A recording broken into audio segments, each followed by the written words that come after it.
കണ്ണിക്കുട്ടി Abraham പ്രതിപക്ഷ നേതാവ് ആഹ്വാനം ചെയ്യുന്നു. യൂത്ത് കോൺഗ്രസ് സംസ്ഥാന അധ്യക്ഷന്റെ നേതൃത്വത്തിൽ പോലീസിനെ പട്ടിക കൊണ്ടടിക്കുന്നു, പോലീസുകാർക്ക് പരിക്കേൽക്കുന്നു, എല്ലൊടിയുന്നു, വലിയ നിലയിൽ പൊതുമുതൽ നഷ്ടപ്പെടുന്നു. നോക്കൂ, PDDP ആയാലും പോലീസ് ഉദ്യോഗസ്ഥരെ ആക്രമിച്ച കേസിലായാലും ചാർജ് ചെയ്താൽ എങ്ങനെയാണ് അറസ്റ്റ് ചെയ്യാതിരിക്കുക, എങ്ങനെയാണ് റിമാൻഡ് ഇല്ലാതിരിക്കുക? നികേഷ്, ഈ ചർച്ചയിൽ രാഹുൽ മാങ്കൂട്ടത്തിൻ്റെ പാർട്ടിയുടെ പ്രതിനിധികളെ ആരെയും കാണുന്നില്ല എന്നുള്ളത് എന്നെ വല്ലാതെ അത്ഭുതപ്പെടുത്തുന്നുണ്ട് കേട്ടോ. അതോടെ നിൽക്കട്ടെ. ഇപ്പോൾ നമ്മൾ ഈ സംഭാഷണം നടക്കുമ്പോൾ രാഹുൽ മാങ്കൂട്ടത്തിൽ ഇപ്പോൾ ജയിലിലായിരിക്കും. ആ സെല്ലിൽ അദ്ദേഹത്തെ അടച്ചിട്ടുണ്ടാവും. നികേഷ്, ഇന്ന് ഈ സംഭവ വികാസങ്ങളിൽ ഏറ്റവും കൂടുതൽ സന്തോഷിക്കുന്ന ഒരാൾ രാഹുൽ മാങ്കൂട്ടത്തിൽ. അയാളിന്ന് കേരളത്തിലെ കോൺഗ്രസ്സുകാരുടെ മുമ്പിൽ, യൂത്ത് കോൺഗ്രസ്സുകാരുടെ മുമ്പിൽ വലിയ ഹീറോയാണ്. ഇവിടെ CPMൻ്റെ പ്രതിനിധി അനിൽകുമാർ പറയുന്നത് ഈ പട്ടിക, കറുത്ത കൊടി, മുളക് സ്പ്രേ, പോലീസിനെ തടയുന്നത്, പോലീസിൻ്റെ കസ്റ്റഡിയിൽ നിന്ന് ആളുകളെ മോചിപ്പിക്കുന്നതൊക്കെ കേരളത്തിൽ ആദ്യമാണ്. ഈ കഴിഞ്ഞ 20-ാം തീയതി മാത്രമാണ് നടന്നത്. പോലീസ് സ്റ്റേഷനിൽ കയറിയിട്ട് CPMൻ്റെ പ്രധാന നേതാക്കൾ ആളുകളെ ബലം പ്രയോഗിച്ച് മോചിപ്പിച്ചുകൊണ്ട് പോയിട്ടുണ്ട്. ഇവിടെ ഈ പറയുന്ന കേട്ട ഇതൊക്കെ പുതിയൊരു കാര്യമാണ്. രാഹുൽ മാങ്കൂട്ടത്തിലാണ് ഇതൊക്കെ ആദ്യമായിട്ട് ചെയ്യുന്ന ഒരാൾ.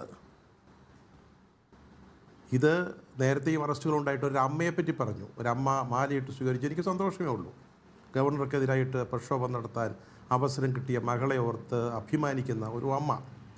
കഴിഞ്ഞ പിണറായി സർക്കാരിൻ്റെ കാലത്ത് ഒരമ്മ, മഹിജ എന്നാണെന്ന് തോന്നുന്നു അവരുടെ പേര്, ഞാനങ്ങ് മറന്നു, ജിഷ്ണു എന്നോട്ട് പറഞ്ഞ ഒരു ചെറുപ്പക്കാരൻ്റെ ഒരു കുട്ടിയുടെ അമ്മ ഈ പോലീസ് ഹെഡ്ക്വാർട്ടേഴ്സിൽ കിടന്ന് പൊട്ടി കരഞ്ഞ ആ അമ്മയെ ആർക്കും ഓർമ്മയില്ലല്ലേ? ഇപ്പോൾ താങ്കൾ ഈ തൃശ്ശൂരി ഒരു അമ്മയെപ്പറ്റി മാത്രമാണ് ആലോചിക്കുന്നത്. ഈ രാഹുൽ മാങ്കൂട്ടത്തിൻ്റെ അമ്മയും ഇനിയും നാളെ നിങ്ങളുടെ ആരുടെയും മുമ്പിൽ കരഞ്ഞും വിളിച്ചുമൊന്നും വരാൻ പോകുന്നില്ല. അവരും ധൈര്യമായിട്ട് തന്നെ ഇതിനെ നേരിടും. ഇതൊക്കെ വളരെ സ്വാഭാവികമാണ്. സമരം നടക്കും. നമുക്കറിയാമല്ലോ, ഇന്ന് ഈ കോടതിയിൽ പോലീസ് പറഞ്ഞ ഏറ്റവും രസകരമായ ഒരു കാര്യമുണ്ട്. നികേഷ്, താങ്കളുടെ റിപ്പോർട്ടിലൊന്നും അത് കണ്ടില്ല, ഞാൻ വായിച്ച് മനസ്സിലാക്കിയതാണ്. രാഹുലിനെ യാതൊരു കാരണവശാലും ജാമ്യത്തിൽ വിടാൻ പാടില്ല. കാരണം അദ്ദേഹത്തെ ജാമ്യത്തിൽ വിടുന്നത് സമൂഹത്തിനൊരു വലിയ തെറ്റായ സന്ദേശം നൽകുന്നു. അപ്പോൾ ഈ പോലീസ് ഒരു കാരണവശാൽ, കേരളത്തിലെ പോലീസ് തെറ്റായ ഒരു സന്ദേശം ജനങ്ങൾക്ക് നൽകാൻ ഒരു കാരണവശാൽ സമ്മതിക്കത്തില്ല. അതായത് മുഖ്യമന്ത്രിയുടെ കേരള സദസ്സിൽ കൊടി കാണിക്കുന്നവരെ പട്ടിയ കഷ്ണം കൊണ്ട് തല്ലുന്നതും പൂച്ചട്ടി കൊണ്ട് തല്ലുന്നതും അതൊരു പുതിയ കാര്യമാണ്. ഇതാദ്യമായിട്ടാണ്. പൂച്ചട്ടി കൊണ്ട് തല്ലുന്നതും ഒക്കെ അത് രക്ഷാപ്രവർത്തനമാണ്. ആ രക്ഷാപ്രവർത്തനമാണ് സമൂഹത്തിന് കൊടുക്കുന്ന ഒരു വലിയ സന്ദേശമാണ്. ഗവർണറുടെ കാറ് തടഞ്ഞു നിർത്തുന്നത്, ആ കാറിന്മേൽ ഇടിക്കുന്നത്, ആ സംഭവത്തിൽ 75,000 രൂപയുടെ നഷ്ടമുണ്ടായെന്നാണ്. ഈ രാഹുൽ മാങ്കൂട്ടത്തിലുള്ള സംഭവത്തിൽ 50,000 രൂപയുടെയാണ്. അപ്പം അവർ അറസ്റ്റ് ചെയ്തതൊന്നും നമ്മളാരും കണ്ടില്ല. അവരെ ഒന്നും ആരും റിമാൻഡ് ചെയ്തതും നമ്മളാരും കണ്ടില്ല.